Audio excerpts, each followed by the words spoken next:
So we are talking, let me take you back a little bit in 2023, which is when ChatGPT just came into the picture.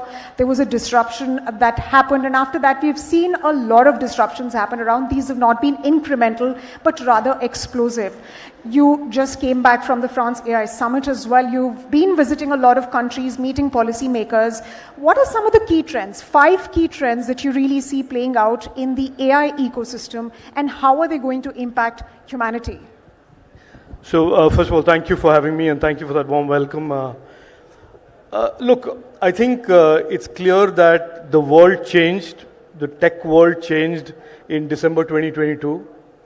And since 2023, we are living in a completely brand new era or a brand new age, and we can refer to that as AI age. And that started in early 23, and it moved along till we have what is the next big milestone, which is the DeepSeek moment. And if you look at these 2 basic markers in the ground and look at where the conversations are today, I will broadly point you in 3 strands of 3 threads.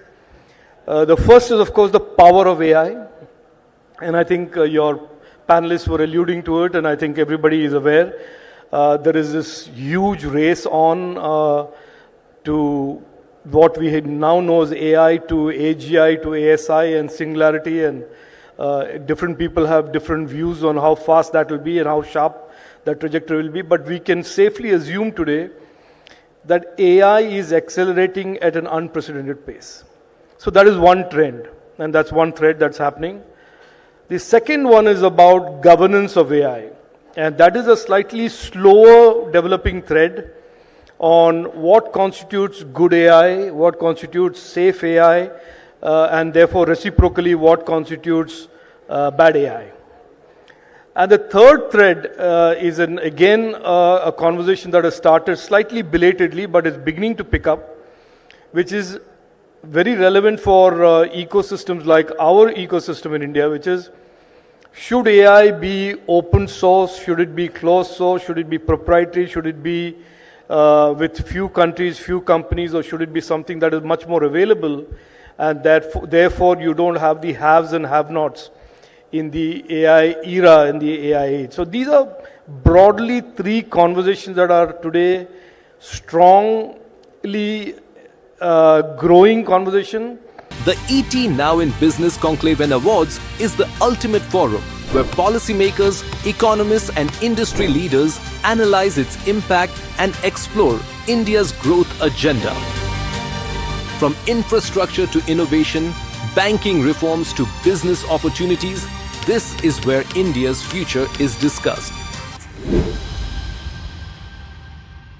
To get a good sense of India's AI strategy, you need to go back to December 2023, where Prime Minister Narendra Modi ji, when he was inaugurating the Global Partnership for AI, the New Delhi Summit, said very beautifully and almost very lucidly that our approach to AI, India's approach to AI, is to make sure AI solves real problems that confront government, real problems that confront people.